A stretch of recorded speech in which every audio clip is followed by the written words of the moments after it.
नमस्कार दोस्तों, स्वागत है आप सभी का आपके अपने इस YouTube चैनल पर।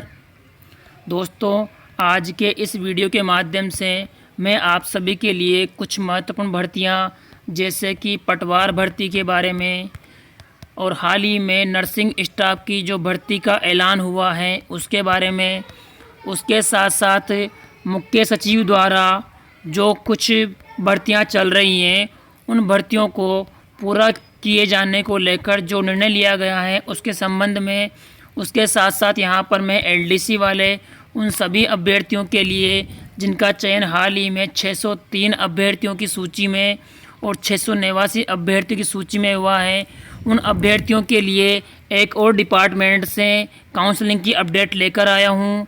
और एक और महत्वपूर्ण अपडेट जो कि परिवेदना के संबंध में है। तो इन समस्त महत्वपूर्ण जानकारियों के लिए आप सभी वीडियो को पूरा देखिए और यदि आप हमारे इस चैनल पर नए हैं तो चैनल को सब्सक्राइब कीजिए, साथ ही साथ बेल आइकन प्रेस करना ना भूलें दोस्तों, ताकि आगे आने वाले जो भी महत्वपूर्ण अपडेट्स हैं, जानकारियां हैं, सूचनाएं हैं वो आपको प्रोवाइड करते रहें। सबसे पहले जो महत्वपूर्ण अपडेट है आप सभी के लिए वो है, प्रदेश में होगी 550 आयुर्वेद नर्सेज की भर्ती।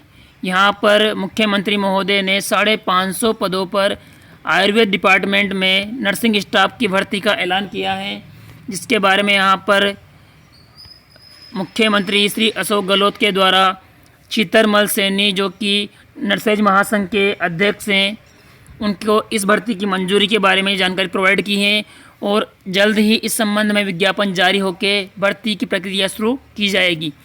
इसके बाद में यहाँ पर पटवार भर्ती के बारे में एक सबसे बड़ा पेंच फंसा हुआ है, क्योंकि जब तक नियमों में बदलाव नहीं किया जाएगा तब तक पटवार भर्ती की जो प्रक्रिया है वो पूर्ण नहीं हो पाएगी। यहाँ पर लिखा हुआ है, अब नियमों का पेच संशोधन के बाद होगी पटवार भर्ती परीक्षा। तो मित्रों, जिस प्रकार से पटवार भर्ती परीक्षा की जो एग्ज़ाम डेट है उसके बारे में अभ्यर्थी लगातार डिमांड भी कर रहे हैं और इस बारे में लगातार अभ्यर्थी चिंतित हैं कि कब हमारा पटवार का एग्ज़ाम होगा, क्योंकि 2019 में विज्ञापन जारी किया गया था और 2021 का आधा वर्ष बीत चुका है लेकिन अब तक एग्ज़ाम नहीं हुआ है। तो अभ्यर्थी लगातार इस बात से परेशान हैं कि कब पटवार का एग्ज़ाम होगा। तो इस संबंध में पटवार भर्ती को कंप्लीट किए जाने को लेकर पहले EWS श्रेणी के जो पद हैं उनमें कुछ बदलाव किया जाएगा और संशोधन करने के पश्चात ही भर्ती में कुछ आगे की जो प्रक्रिया है वो चलेगी। यहाँ पर देख लीजिए, सचिव महोदय ग्रुप 1 को पत्र के साथ ही नियमों में संशोधन करने हेतु प्रस्ताव भिजवाया गया है। जैसे ही इस प्रस्ताव को मंजूरी मिलेगी उसके साथ साथ ही ये जो भर्ती प्रक्रिया है पटवार की वो जल्द ही अंतिम चरण की ओर आगे बढ़ जाएगी। इसके बाद में अगली अपडेट है, यहाँ पर मुख्य सचिव आर्य साहब ने लंबित भर्तियों के संबंध में ली बैठक और समस्त विभागों को कहा है कि समय पर भर्तियां पूरी की जाए। इस संबंध में समस्त विभागों को आदेश दिए हैं कि समस्त डिपार्टमेंट शीघ्र अतिशीघ्र अपने अपने अधीन भर्तियां जल्दी कंप्लीट करें। अगली यहाँ पर अपडेट है एलडीसी वाले अभ्यर्थियों के लिए वाणिज्य कर विभाग से। मित्रों, वाणिज्य कर विभाग से एलडीसी वाले जो अभ्यर्थी हैं उनके लिए एक खास अपडेट आई है। वो क्या है, यहाँ पर 17/6/2021 को वाणिज्य कर विभाग से एक अपडेट जो आई थी उसमें जिन अभ्यर्थियों का चयन मुख्य सूची में एलडीसी में हुआ था उन अभ्यर्थियों को परिवेदना के माध्यम से उनके जो मुख्यालय हैं, जो कार्यालय हैं, उनमें बदलाव किया गया है। वो सूची आपको यहाँ दिखाई दे रही होगी कि कई सारे अभ्यर्थियों को जो मुख्य सूची में चयनित हुए थे उनके मुख्यालय और कार्यालय में बदलाव किया गया है। उसके उपरांत उन्हें नया कार्यालय या मुख्यालय अलॉट किया गया है। जैसे कि आपको नंबर 1 पर दिखाई दे रहा होगा, श्री उदय सिंह को वर्तमान में उपायुक्त अजमेर अलॉटेड हैं, लेकिन उन्हें परिवेदना के माध्यम से उपायुक्त जोधपुर अलॉट किया गया है। इस प्रकार से इस सूची में शामिल 21 अभ्यर्थियों को परिवेदना के माध्यम से कार्यालय व मुख्यालय में बदलाव किया गया है। और अब जो अंतिम अपडेट है वो आपके सामने है, मुख्य अभियंता WRD WRD डिपार्टमेंट से अभ्यर्थी लगातार ये जानकारी प्राप्त करना चाहते थे कि हमारे डिपार्टमेंट की जो काउंसलिंग है वो कब होगी और कब हमारी प्रक्रिया आगे बढ़ेगी और हमें ज्वाइनिंग कब तक मिलेगी।